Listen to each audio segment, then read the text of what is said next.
Thank you, Mr. President. Today I rise to call attention to a problem that seems to have gotten lost in the shuffle recently. That issue, Mr. President, is our unemployed and underemployed American youth. On September 14th, the Wall Street Journal published a must-read story entitled "Wanted: Jobs for the New Lost Generation." And I'd like to read a brief excerpt from there. Like so many young Americans, Derek Weatherall is stuck. At 23 years old, he has a job but not a career, and little prospect for advancement. He has tens of thousands of dollars in student debt, but no college degree.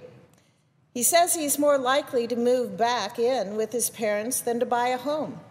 And he doesn't know what he will do if his car, which is a 2001 Chrysler Sebring with well over 100,000 miles, what is he going to do if that breaks down?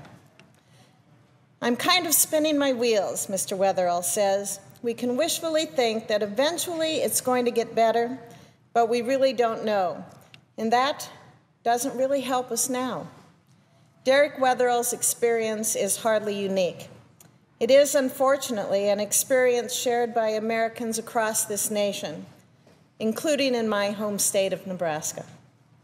Despite promises of economic recovery, jobs remain scarce, particularly for young people. A quick survey of family members, neighbors, and friends reveals that too many adult children are now living at home, stuck in their parents' proverbial basement. A study released by the Opportunity Nation shows that 6 million young people between 16 and 24 are neither in school nor are they working. That means roughly 15% of America's youth are idle, when they should be gearing up for their most productive years.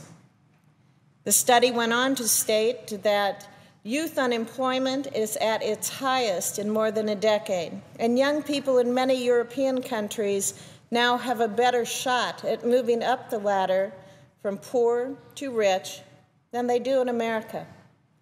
The United States has always stood as the land of opportunity, the new home sought by immigrants from Europe and from around the world, risking life and limb for personal freedom and economic progress.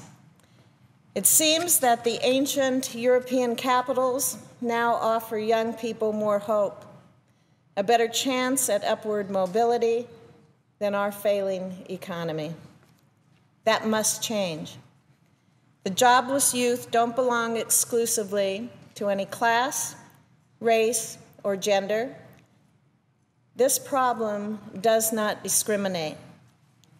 Nearly 1 in 4 African American youth are unemployed, while the unemployment rate for young Latinos in September was 15.8%. Young men are employed at a rate of over 17%, while nearly 13% of young women are out of work. Washington Monthly recently discussed the long-term impact of joblessness on our youth. The consequences are dire for these young Americans, the publication noted.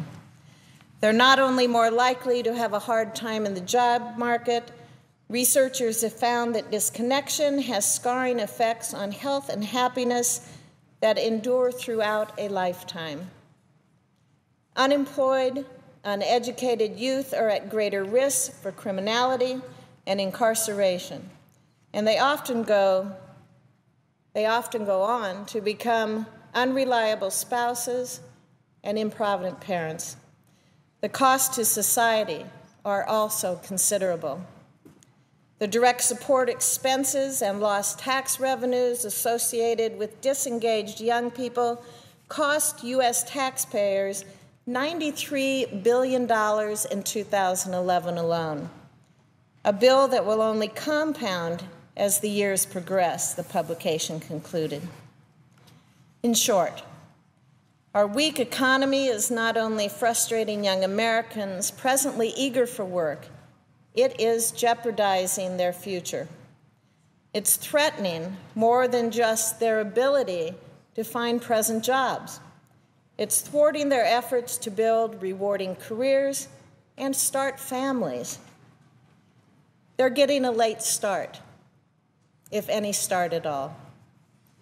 And what about those young Americans who have found work?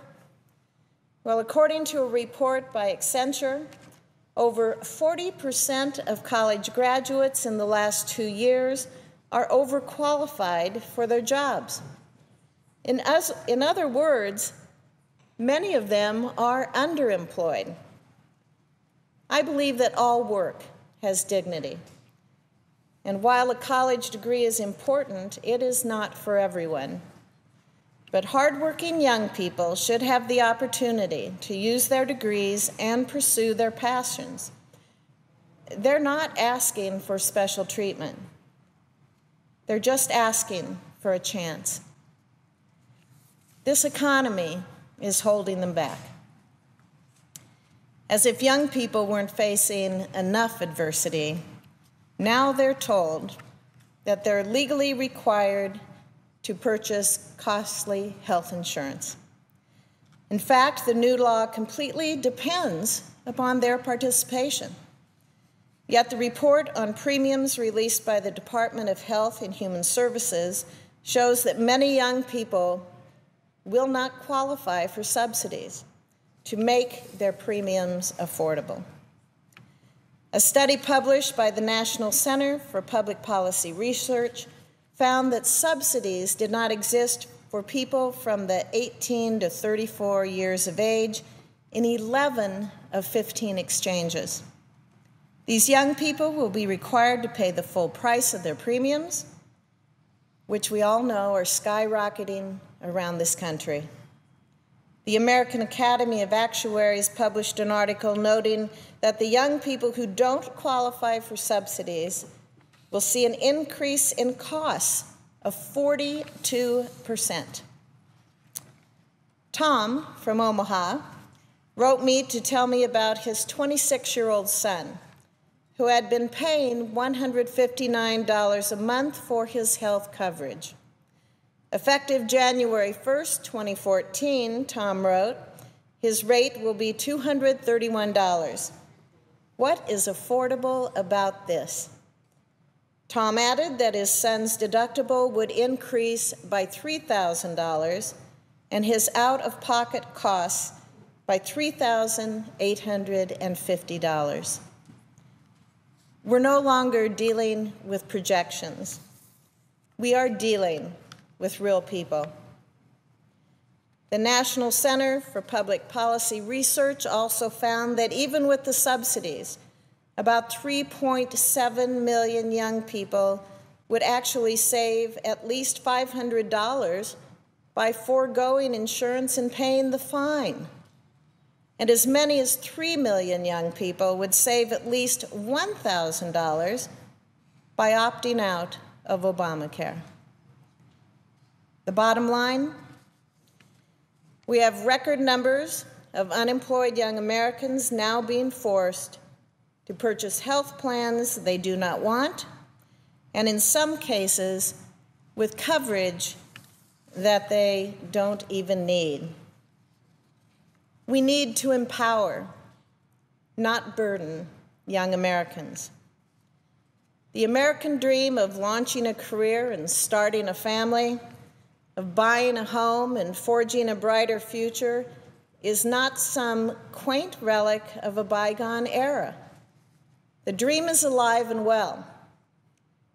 Our young people are still dreaming.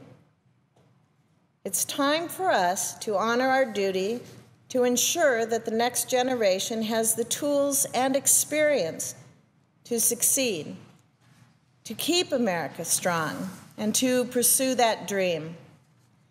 Right now, Mr. President, we are falling woefully short, but we can do better. Our children and our grandchildren are counting on us. This generation isn't lost yet, and I'm here to fight for them. Thank you, Mr. President. I would note the absence of a quorum.